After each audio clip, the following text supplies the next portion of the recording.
So what we're going to get into right now is interoception and how your inner universe, how your body's internal sensing system becomes your biggest enemy and then your greatest power. And this is all from personal experience, and also I've had the pleasure of mentoring a few high performers myself already, and I've seen the same patterns in every person. It doesn't matter who the person is. We all go through the same patterns. We all go through the same 7 mistaken goals, and we all figure out that our internal sensing system is either our biggest asset or we create it as our biggest liability. So this is not a spiritual concept. The one thing I do not appreciate sometimes about, you can call it the spiritual world, or what is, people don't understand that there's formulas for all this. This is science-based, and you have to eventually combine the science with what you say is spirituality. Instead of making the excuse to say, this is spiritual. No, there's a science behind it. There's something that is a controlling mechanism that you can study, and you can actually see that this is the truth. So rather than you just say, a spiritual person is a person that thinks like this or is a high level, but that's not it. That's not good enough. You need to know why something works. And you can keep doing it. If you don't know why it works, you're going to do it by accident. You'll never be able to reproduce it again. So it's not intuition or intuitive or gut feelings. It's not any of that. It's not emotional awareness either. There's like mechanisms of your actual consciousness. And consciousness is the highest form of energy. Consciousness. That's the highest thing. There's something that can outweigh your conscious. What you're conscious of is always going to outweigh everything else in your lifetime. It doesn't matter. Whatever you think, you can put first step, second step, whatever you want. Your consciousness is going to outweigh everything else. So that's what interoception actually is. It's the mechanics of how your consciousness is operating. Okay, so this is the system that your body uses to detect. I'm going to listen, and I'll list them to you. Your heartbeat, your heart rhythm, your breath rhythm, your gut tension, your temperature shifts in your body, your pain, your pressure, your hunger, your fullness cues, your hunger cues, your hormonal changes, your vibration, and your fascia, which is essentially, you can look at it as your attitude, your personality, your internal threat, and your internal safety. All these different mechanics of your consciousness are all read based upon your interoception. But more importantly, it's this. It determines how you interpret your reality. Okay? And so the research is showing you that the foundation of emotional experiences, self-awareness, consciousness, and decision-making is interoception. That is the adaptive role that it plays in your consciousness. The foundation of emotional experience, self-awareness, consciousness, and decision-making. So when you have disturbed interoceptive signaling, this is what leads to anxiety, misinterpretation of social cues, and fragmentation of the self. Therefore, if I'm whole, what that means is I have a formula for wholeness. My minerals, my vital nutrients, the way I'm perceiving the world, the way that I'm breathing, the way that I see myself, everything is in alignment and I'm coherent. That's how I can walk anywhere in the world. Doesn't matter where I'm at. And I can always feel safe because internally I am. So if your interoception is misaligned, your entire life becomes misaligned. Okay, and so here's what happens. You begin to go backwards, start looking in the past. Here you go to the counselor, or you go to couples therapy, and they say, 10 years ago he cheated on me, or 5 years ago she cheated on me, or you start telling all these dumbass stories that have nothing to do with today. Because today the goal is, do you want to get this right, or do you want to keep living in the past? Because once you bring up the past, that becomes your present. This is just how it works. Like I'm just telling you, when you react to old signals instead of present reality, All the signals become your present reality. That's it. So if you're going to stay there and keep on projecting outwardly internal threats when it's neutral, the situation hasn't gone left or right. You just put on left or right. Well, now it becomes left or right. Nothing was wrong until you stated something was wrong. You made it that way. You're the one that did that. You're the one that was incoherent. I used to blame constantly. I got in an accident last year. First accident I got in a long time. I was tired. I was, not feeling well about myself. I was feeling shame or all types of things I was feeling. And, I was struggling with relationship at the time, struggling with myself. That relationship was more based upon myself, not with anyone else. So how I saw myself wasn't how I wanted to see myself. I wasn't doing what I was supposed to do. I wasn't taking care of my body right. I wasn't in the gym constantly. I wasn't consistently following a plan of self-care. I wasn't doing what I was supposed to do. So I got in an accident. And when I realized I couldn't blame anybody for what I did, I ran into a pole. And I was fine. And, I just ran into a pole. The vehicle was fine. It eventually got fixed. I was renting it at the time anyway. But all I saw myself doing was, you can't run to hide behind anything. You just sit there and say, okay, taking accountability for it. Let me figure out what I need to do to get myself back to 100%. And then I started to figure out that I need to love myself. No matter who loves me or not, I need to love myself. Because my own life task is to make sure that my mansion, my temple, stays that way. Ideally. Clean, it looks great, it feels great, it's welcoming to people to come inside.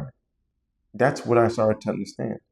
And I stopped making excuses to perform low or to perform not at my highest potential. What's the point of me not being able to go to bed at night saying I gave my best? That sucks. So I just stopped doing it. I just started to make it a point to say I need to be able to go to sleep at night and say I gave it everything I had today. I gave everything I had. I did everything I possibly could that I knew was right. Whether it worked or did not work, fuck it. Doesn't matter. It just matters if I made the effort first and I did it with intention to be the best. Not to hurt anyone, not to harm anything, not to do it for attention. Just because I feel good knowing I showed up 100%. That's it. When I stopped lying to myself, I started to realize, man, this feels really good. And at first I was tired. You're going to be tired. You're following through. You're starting it and you're finishing it same day. I wasn't sitting there opening up a can and then not finishing the can until weeks or months later. I wasn't doing that. I was opening it and finishing at the same time. I was going immediately. So I was no longer confusing my stress with danger. Now it became eustress. Now it became go sprint up the hill. Now it became, okay, hey, you got to get to the gym and get this 6-day workout plan flowing. You got to go to the gym and go hoop with your guys on Saturday mornings. Get your ass up and go sprint. Start doing hard things. It's not even that hard. You used to play professional basketball. What's wrong with you? You're just being lazy. Started just getting up. I started not making excuses for anything. And once I started to live like that, I started to realize that now I'm interpreting love as commitment, not abandonment. Loving myself is not entangling myself with people who want somebody to validate them in terms of, and here's the word that I know people don't want to hear this, but enabling. I stopped enabling myself to quit. So if I can't quit, people around me can't. If I can't perform at a minimum, people around me can't. And I started to realize that there's nothing wrong with that. I used to feel so much guilt. I used to feel so much shame from holding people accountable to be the best version of themselves. And I just stopped doing that. I just don't give a fuck. If you don't want to do it, you don't have to do it. Just don't be around me because you're going to hate my guts. Because I'm going to demand the best out of myself. You don't want to be around somebody like that. Because if you don't want to demand the same thing, that entanglement's going to be wrong for you. You want a safe space? Create one within yourself. Don't ask somebody else to go be it. And you're not being it for yourself. You create your own safe space. So I started to look at myself like I am my own safe space. I am my own mansion, my own temple. I can go hide in here anytime I want to. It feels great in here. And anybody can come in here if they want to, because I built it that way. So you don't ask somebody on the outside to do what you're supposed to be doing for yourself on the inside. You see, so I stopped interpreting these things wrongly. Conflict was not an attack on me. I started to welcome constructive criticism, because I can't always be right. I have to look at it and say what's right. So I just asked the creator, hey, just give me the sign and signal to say what's right. What's going to help me move myself forward? Probably an argument. Probably somebody who disagrees with me. And that's what's going to move me forward. So feedback wasn't always shameful. It's just feedback. It's just going to tell me, how I'm processing, how I'm working, how things are doing. And it's not psychological. It wasn't like I'm going to some counselor. I was going to counsel myself from the mirror perspective on the inside. It was physiological. It was me learning that my formula was me treating myself the way I'm supposed to treat myself. It's different. Okay? So what I started to realize again was that you have processes, and if you are the person that says the world is against me, look, I came from the South. If you haven't noticed, if you're not watching, or if you're listening on the radio or something, I'm actually an African American. I'm Black. So literally, you can have 400 years. You're gonna hear all the Black people from the South talk about 400 years of slavery, this and this, all this victim mindset stuff. One day you're gonna wake up and say, you're gonna get past that and jump your ass off the porch and go make the life that you want to make. Because there's a science behind the world feels against me. There's a science behind it. Okay, so when you have interoceptive misalignment, this produces the feeling of being separate from the world and chronically threatened. Think about slavery. Think about how stagnant people were. Think about chain gangs. Think about how they treated these people on the plantations and made them just stand there and pick cotton for hours. And the only time that they got to run was when they were running away from somebody in fear-based. Think about all the sexual exploitation that they did, where they were ruining people's spiritual place. They were ruining the breath that was coming in. Spirit is breath. Spirit is not wine and spirit. When you walk to the fucking liquor store or you see the package store and it says wine and spirit, there's no spirit when you consume alcohol. You don't have any spirit. It diminishes the energetic field. It shrinks your field from, they say, 9 feet in diameter, which I believe is also bullshit, because they can only measure 9 feet in diameter right now. That's the limit that they have. So I think it's infinite. But what happens whenever you go into drink or consume alcohol or caffeine or some substance abuse that you do, you smoke weed, you do something, and you take it in, it starts to shrink your energetic field and your spirit. There's no spirit. Without breath, there's no spirit. So now you can't breathe. So if you're a person that holds your breath or breathes in shallow like you're panting like a dog, you're basically living in fight or flight mode the entire time, because you're getting played. You're getting played. They're telling you all these things. They don't mean shit. Don't walk in the grocery store and go walk to the end and go buy a bottle of escape alcohol. That's all it is.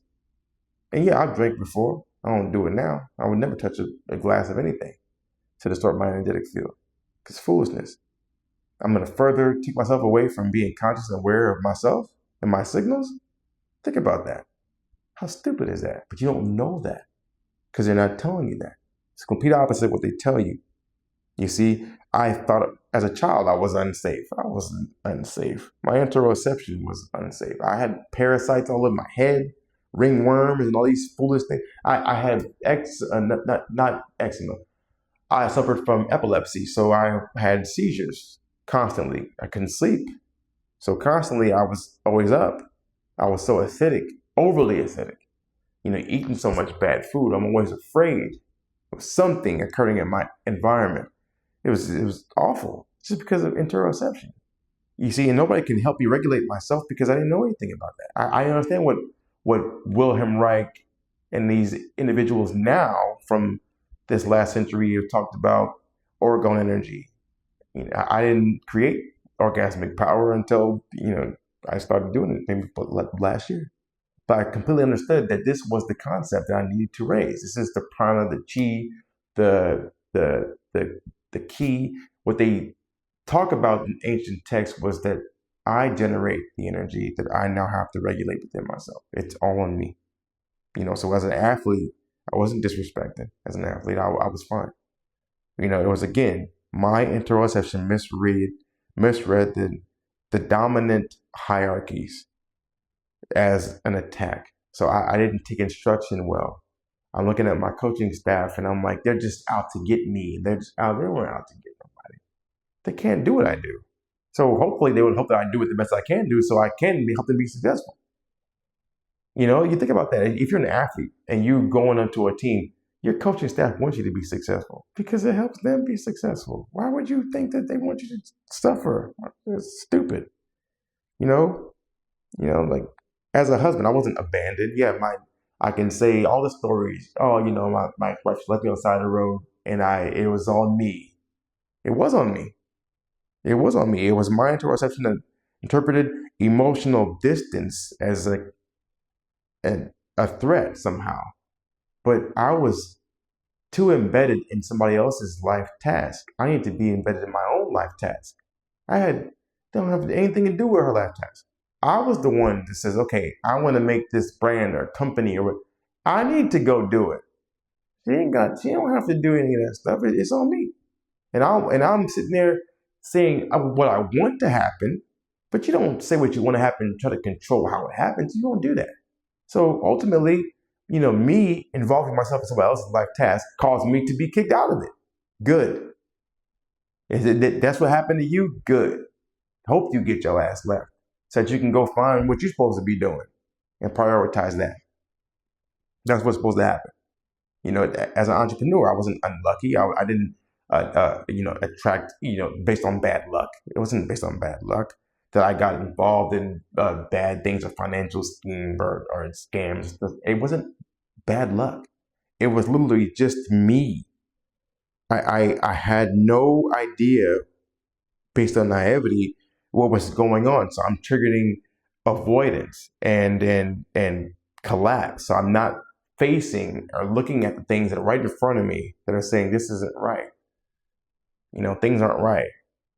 And so start to look at yourself, especially as a man. This is speaking to men. I'm not a woman, so I'm speaking as a man. Most men, you got your gut hanging over your belt line. It's wrong. You can't produce energy. You can't pleasure yourself or your partnership emotionally or sexually. You can't function. So you're probably insecure. That's your fault. You better go find yourself a dumbbell or a kettlebell or something, or some push-ups or some calisthenics, or go create a program and start moving yourself. First thing that you can do as a man is to build yourself up physically, because that's the first thing that's going to help you to get yourself back. You're not cursed at all. You're inflamed, you're malnourished, you're probably dehydrated, too much alcohol. Stop drinking, give up the glass or the beer bottle. That ain't doing shit for you, but fucking you up in your livelihood. So this is what I'll tell you. Whenever you are thinking of why you're spiraling out of control, again, and here now we're going to get to the actual process of the 7 mistaken goals, because this is interoception and how you're going to read these 7 mistaken goals. When you get into this process, you're going to realize that each of these mistaken goals correspond to a distinct interoceptive distortion. This is a chakra imbalance, and this is a hormonal driver where you're going off of the highway. You're running yourself off the highway. You're running yourself off of your pathway. Okay, so we're going to map this deep. It'll be short but quick, but it's all going to be detailed. So again, your first mistaken goal at your root chakra. Your first mistaken goal is attention. You're saying, see me. That's what you're saying. You're saying, see me. The distortion in this is low oxytocin, an internal sense of emotional invisibility, yet you no longer, you are creating within you based upon these two things, oxytocin and dopamine. You have an inability to self-soothe yourself. You can't make yourself feel good. This is all at your root right now. Low dopamine, low oxytocin. So now you're going to go open the cell phone. And here's where this addiction starts, because the cell phone is nothing more than a drug to social media and apps. You're a user. You're a drug user. That's what you are. You're a user of whatever app that you're on. Whether it be Snapchat, TikTok, YouTube, whatever the fuck it is. You're a user. So if you can't regulate how long you're even on the app, and you start to do what they call it doom scrolling. Well, what does that mean? You're literally just scrolling on end, drawing things into your subconscious, playing nothing. There's no goal behind what you're doing. You have no purpose in what you're doing because you forgot what you were supposed to be doing. You weren't even looking at what you're supposed to be doing. So those two things, those two main things. Now think about facial constriction. All of a sudden, you have these tightness of the fascia. Your chest begins to tighten. What starts? Shallow breathing. And now you're starting to say, I don't exist unless someone confirms me. Here is where there becomes a problem. You see, this is where it becomes a problem. So your first mistaken goal, and these are the distortions in your chakras that are going to be at your heart, because when your heart and your throat begin to collapse, this is what tells you that you have a grounding issue. What fixes this? A grounding cord. Go to Amazon.com and get you a grounding cord. Literally just go order one. 15 feet, 9 feet, plug it into the wall, get a wrist strap, go get a grounding sheet, go get something that you put on your bed, a grounding pillowcase, whatever, and ground yourself. You need more electrons. Negative electrons are going to help you to ground yourself. Hormonal driver is oxytocin deficiency. This is what produces your longing, your neediness, and your hypervigilance. This is where this becomes a formula. Let me explain to you guys. So how it feels like in your life. I'll give you examples. When you have every romantic conflict feels like you're being abandoned. This is the first mistaken goal, attention. When you have every neutral message that comes to you feels like a rejection. It's just a neutral, the message has no charge unless you give it that charge. And when you have no connection internally with yourself to yourself, you begin to demand it externally. You start to buy things to help you get seen. You start to go in there, change your hairstyle, change your shoes, your pants, your shirt, change everything but your actual body for yourself. Change everything but the things you can control. Start to go and try to accumulate things, products, things on the outside. I'm gonna get 5 new cars. I'm gonna go get 10 new cars. I'm gonna go get all these things. Make sure I got all the money in the world. I can flaunt that so people can see me. But you can't even see you. It don't matter about whatever you're gonna see. It doesn't matter about what people see. It's not real authentic to you anyway. So, first one taking goal. See me. You need to see yourself. First off. Second mistaken goal. And this has so the goals have attachment to chakras. They're not necessarily going to be in that order, from root to crown, but they'll have attachments to each one. So let me make sure I know I stated it in the first, but this is how I'm doing it in detail. The second mistaken goal. You will listen to me. This is where you get the power. You will listen to me. And here's the interoception distortion. You have high vasopressin, which is an internal sense of threat. You have an HPAA axis activation, which is now fight mode. Now you go into fight or flight mode. This is easy. This occurs simply by shallow breathing, to inhaling oxygen through your mouth. So breathing through your mouth causes you to have carbon dioxide enter, because this is supposed to be the area where it exits. You're bringing it back in. Drinking acidic things, eating acidic foods. This is the solar plexus overdrive. So when you have a solar plexus that's in overdrive, this is where this becomes a really big problem, because now your gut is going to be off. So microbiome distortion. Hormonal driver is going to be vasopressin spikes. This is where you start to become territorial over people too. Animals, people, things, and you have control and defensiveness. So this is how it feels. Here's an example.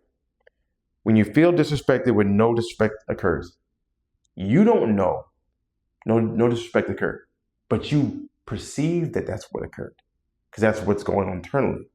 Everybody else is looking at you like you crazy. Why are you trying to fight somebody? Ain't nobody trying to fight you.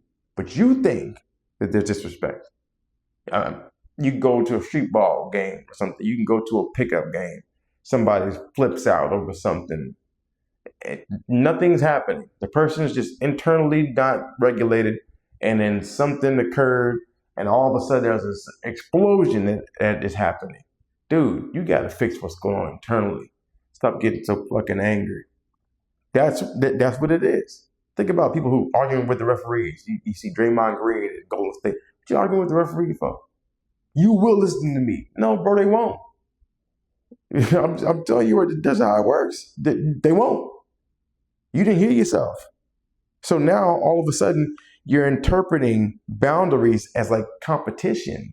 Relationships happen in this regard, where people have boundaries set, and now it becomes competition. But it's not competition. You don't never have competition in that regard. You have creation. You can be on one side of creation, one side of competition. When you feel small internally, you seek control externally.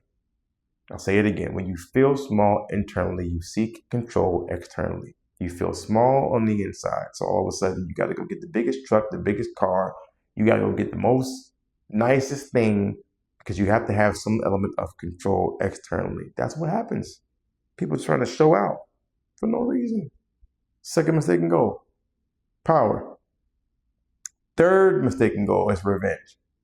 And this is probably the most common, I believe, because this is where it says, you will hurt as I hurt. I'm hurting, you're going to feel what I'm feeling. You're going to feel the pain that I have within me. You know, that's impossible. So the interoceptive distortion is fear. Remember those two things I told you about, anger and fear? Fear causes you to interpret this as betrayal. It causes you to incorporate also anger, interpret it as everyone's against me. Nobody's against you. Ain't nobody even care. You're not even that important. But you think it's me against the world. One of my favorite rap albums, Tupac Shakur, 1994. He made an album called Me Against the World. And I love the album. The album was great because my mom bought it because she liked the song Dear Mama. So that's why she bought the album, and I got to listen to it. I was like 11 or 10 or something when that album came out. But I was just happy because she bought it because I couldn't get it because it was explicit lyrics, but she went and bought it. So yeah. So back in the day when you had to buy CDs, yeah, I know I'm naming my age right now, but either way, he was interpreting the world was against it, and it wasn't. So you have inflammation, amplifying emotional sensitivity. You're too sensitive. You're taking everything personal. It's not about you. Relax. Chill out. Okay? The chakra distortion is the root. No groundedness. And again, solar plexus imbalance. Your gut is also off. Your root, you're not grounded. Your plexus imbalance. Gut microbiome imbalance. You have high cortisol, low oxytocin. High cortisol comes from high stress, also an acidic environment, inner environment. You're eating the wrong food. I suggest that you figure out some sort of detoxification based upon fruit. Just take some days, 3 days even. I prefer grapes. If you have not read a book called The Grape Cure, you should find that book. It's a wonderful book. It tells you just how powerful grapes are. I believe they are the most powerful fruit on this planet because of the simple fact of sacred geometry. They are a sphere, which is the most complete shape in sacred geometry, which is a sphere. That's what a grape is. Whenever you take in grapes, it pulls all the inflammation, the mucus out of the cells, goes back into the bloodstream, and it is able to be excreted out of your bloodstream via the lymphatic system. You need to focus and lock in on something like that. Within about 2-3 days, you will have a complete reset of your entire mind and body if you just go through that process. Just take in some grapes. Just taking some grapes. Yeah, preferably organic grapes.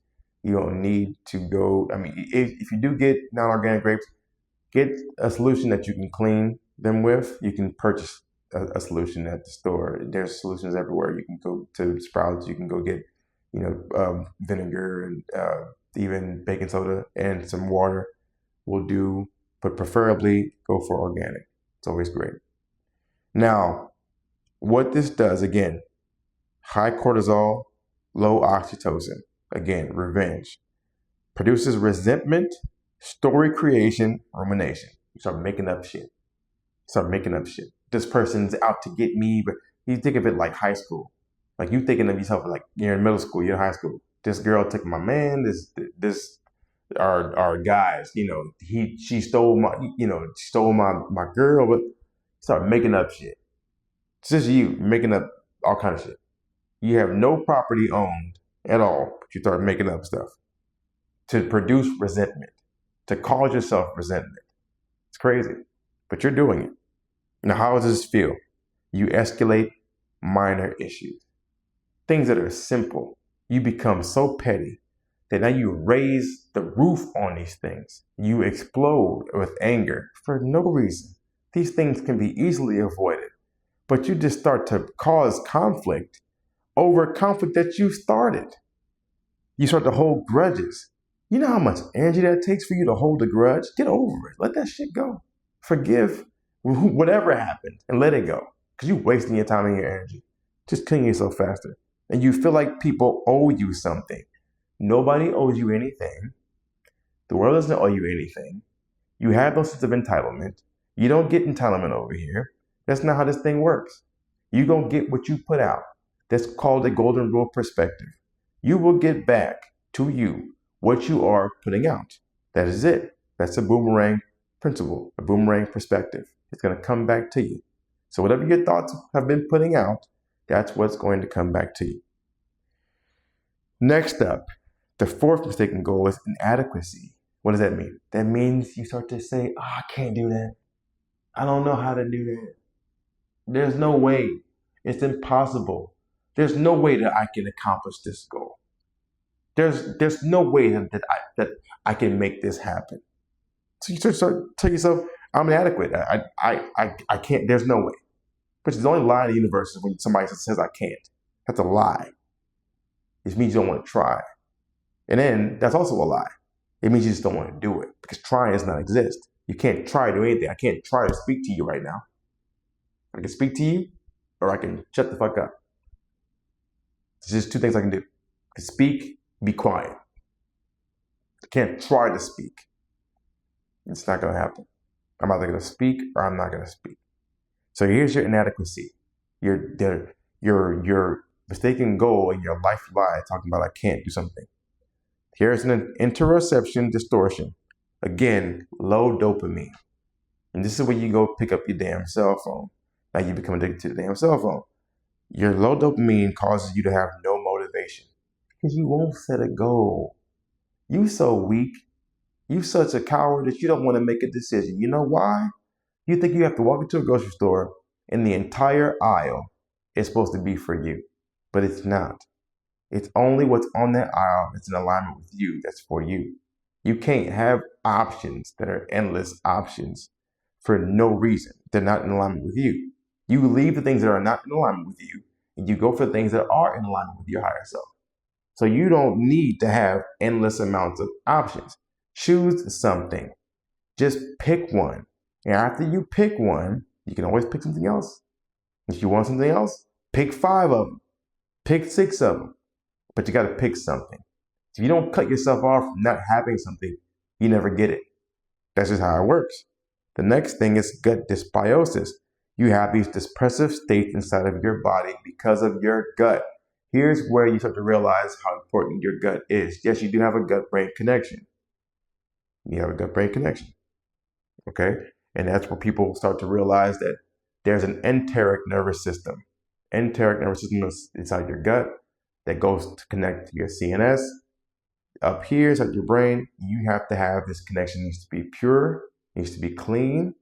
And here's how the GI tract and your 12 systems of basically of the human body, which are up here, connect to down here in your solar plexus. There's a connection. There's a tree with some roots up here. The tree's roots are down here. It's like a tree on the outside. The tree's roots on the ground. Here's on the ground. There's above the ground. Okay? So realize this: low magnesium, anxiety, and overwhelm. So you have low anxiety, you have low magnesium, which is causing you anxiety and overwhelm, gut dysbiosis, low dopamine, and basically what this is a root and a sacral collapse. Sacral is integral in cleansing, because if you don't have a cleansing process that occurs within the intestines, small and large, you can't get rid of the things that are toxic inside your blood. Your lymph cleanses through sweat, poop, and pee. Same thing with the glymph. The glymph drains from the top of the head, above the neck, into the lymph, and then it all gets exited out accordingly.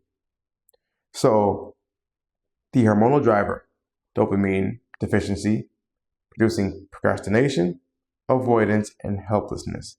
That's the hormonal driver. Dopamine deficiency, procrastination, avoidance, and helplessness. This is a chemical thing. This is where this comes from. It's chemical. Now, how does it feel inside your life? You stop trying to do anything. So again, we'll omit the word trying. You stop focusing or committing, even when you're close to breakthroughs. You almost reached this goal of losing 100 pounds. You're at like 70 pounds. But you're like, oh man, I'm just getting tired. And I think 70 is good enough. You start negotiating your way away from the goal. Oh, I had this goal of making $500,000. I had this goal of making $10 million a year, and I'm at like 500,000, and all this is getting too hard. I just don't want to show up no more. I don't want to make more offers. I don't want to do that. Start negotiating your way out of it. And so all of a sudden, you are right close to the finish line, but you start to feel inadequate, like you can't make it. This is like a marathon that you're running. You're almost there. And so you start to feel behind. You're just in comparison mode, looking left to right.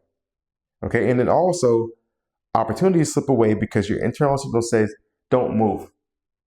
You have opportunities coming to you. It's like, you're on a good pathway. Everything's going good. I don't want to run faster because I don't want to mess this thing up. No, mess that shit up and start running faster so you can go get to the actual goal in the way that you're supposed to go get it, but it's telling you not to move and you're listening to it. This is what happens. This is how it feels. You don't have the right partnership. You don't have the right business. You don't have the right mindset for it, the right vision. You got to think bigger. But it's like, but this is working. That's probably the most powerful distortion when you have mediocre success. Not the success that you really want, but some success stops you from getting the real thing. Fifth mistaken goal, avoidance. Here where you start to say, I don't care. You begin to speak outwardly, I don't care. You're lying. Let me tell you why. Interoception distortion says emotional numbness. Now you have this protective shutdown mechanism inside your body because it's emotional. So to numb yourself emotionally. And now you have low oxytocin again, no relational pull. There's nothing that you can have on the outside that's related. I don't think that this fits me. So you start making up all these things on your head again. Now you're saying low vasopressin, which is saying no boundaries, low boundaries. Now you can't set something with yourself and say, I can't not show up. You start to look at yourself and give yourself a pass for mediocrity again. These are the throat and the heart chakra distortions. They are suppressions. And the hormonal driver, again, is oxytocin shutdown. You produce detachment and disassociation. Again, you're now cutting yourself off. You're now withdrawing. You're now making yourself feel small. And you're pretending things didn't matter to avoid feeling them. oh, wasn't that important anyway? No, that shit was important. You just gave up. And again, this is the problem with enabling. And here's where I find a problem with people talking about safe spaces. The safe space was supposed to be created by you. And somebody enabled you not to follow through in making that safe space. You were supposed to do it and finish the job. You left the whole renovation project undone. Now it just sits there, all because nobody held you accountable to commit to a deadline. And that's what happened. So now you're pretending like it didn't matter. Oh, I was good anyway. No, you weren't fucking good. And people just do this constantly. That's why family is so dangerous. Because they didn't achieve their goals, they're not going to convince you that it's right for you to achieve theirs if they didn't achieve, or it's right for you to achieve yours if they didn't achieve theirs. So if somebody around you did not do what it is that you're looking to aspire to do, you should probably find some new people to be around. Because that emotional entanglement, that quantum entanglement will distort your views of what actual success is. Success is saying I'm going to do something and going to go do it. That's what being successful is. Knowing what you want and going to get up every day to go do it. That's it. Don't pretend like things don't matter to avoid feeling. That's not it. You were going to commit to a workout regimen. And all of a sudden, one weekend, you were like, I'm tired though. I didn't get enough sleep the night before. Well, fuck, that was your fault. You can't just stop the goal because you didn't take care of what you're supposed to take care of. Get your ass up and and go get your work in. It starts to make sense to you. I used to not have a way to get to the library to record my teachings, but I used to have to get on the bus. I would hop on the big blue bus, and I would take it all the way from Santa Monica to West Hollywood Library because they had the nicest room with nicest lights. So I could go in there to record myself teaching my classes. And sometimes I would miss it. Sometimes I would be late. Sometimes, the bus would come, too early or too late, or I'd be late getting out to go to the bus. So I'd have to sprint. And I mean run. I mean like I don't know if y'all ever watched He Got Game, but Ray Allen was taking off and he had to go catch the bus one time. He's like in his overalls, some Timothy, he's sprinting to the bus. That was me. I'll just get up and run because I'm not going to miss this. I have to make sure that I get to this thing that I committed to and I need to show up. And nobody's going to come to go make it up for me. And if I didn't get there on time or if I got there late, so what? Go take care of business. You got to get up. And sometimes I would miss the bus. And when I lived in West Hollywood, I would have to sometimes I'd miss the bus. And shit, it'd be my fault. Or it'd come earlier, it'd come late. I would just run. I'd rather just run, I'd just walk. And I get to my room at the desired time and I go up in there and I go put in my work in. Because I had a commitment. I made a decision. I decided I wasn't going to cut myself off from not doing it. So it may be hard, but so what? That's what makes it worth it, is that it was challenging in the first place. Now, 6 mistakes can go. We're almost done. 6-1 is superiority, saying I'm better than you. And this is where this distortion is caused by misinterpreted threats, defensive ego inflation. You're looking at something on the outside and you're thinking that there's something on the outside is a threat to your actual success, which is a complete lie. Now you have fascial rigidity, where all of your armoring starts to show up, where it's like somatic dominance posture. You're trying to look bigger, like you're like hovering over your pets or something. You're trying to make you're thinking that you need to go make yourself, expansive, because that's what animals do whenever they're feeling threatened, or that's what anyone does when they're feeling threatened. They attempt to make themselves feel bigger so that they can make themselves feel safer, because that's whatever you feel like you're, under threat, you make yourself more imposing. And here's where it has chronic cortisol, irritability, and comparison. Start to look on the Instagram, look on the TikTok, look on these media apps in terms of comparison mode. Oh, she got this. Look at her glute muscle. The men, look at his chest. Look at his leg muscle. Look at his car. Look at his house. How much money does he make? Start to do this comparison stuff, which is irrelevant. Nothing to do with you. The only thing that makes you you is your uniqueness. You over here distorting your own uniqueness to go look at somebody else's stuff. What's the chakra distortion? Your crown, endocrine system, HPA axis, solar plexus again, disassociation. So again, because you have this excess inside of your gut, this is what you're acting like you're dominant when you're really not. You can call this king's disease, like gout. And this is where kings have this problem, or kings in the past had this problem.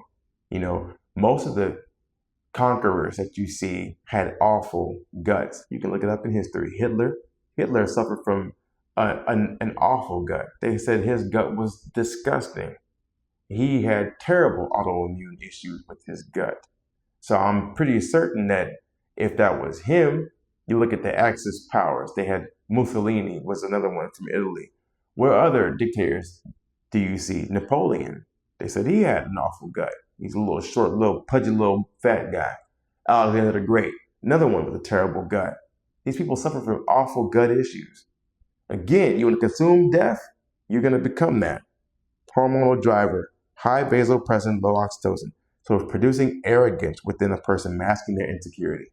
You're the big truck driving guy that thinks that you're going to show up and show out because you got a big old giant truck and everybody can see you ride around in Rolls Royce, but you're ugly as fuck. I'm not talking about just aesthetic, I'm talking about your energy wise. Your aura, your field is ugly. You're ugly. You're hideous. You remind me of Bill Gates, one person I can't stand in his lifetime. He's a fat billionaire. It doesn't do shit but distort people's perception of how things work. It makes me sick. It just does. Because people that have influence should use it for things that are valuable, not things that are trying to make themselves inflatable because they're ugly. He's a person that I believe is ugly. So, how this feels in your life. You performed confidence. I'll say it again. You performed confidence instead of embodying it. You weren't really confident. You just did a really good acting job. I ain't talking about a Denzel acting job. I'm talking about the fakest clown show acting job that you possibly could do. That was you. You were the person that wore the six-pack suit, but under it you're fat. You're the person that has the shapewear. Instead of going to the gym, you wear shapewear. Men got shapewear too. Y'all ain't omitted from this shit either. Instead of going up in there to do what you're supposed to do, you're gonna go up in there to fake somebody. You're gonna go up at the bar or at the club to perceive like you have this body. Whenever you undo it, the body goes away. What kind of shit is that? And how can you live with yourself? People can do it. So you're performing confidence instead of embodying it. And you devalue others to avoid feeling small. You attempt to make people on the outside look like they aren't responsible for anything. They haven't done anything. It's all you. All because you don't want to feel small. Yeah.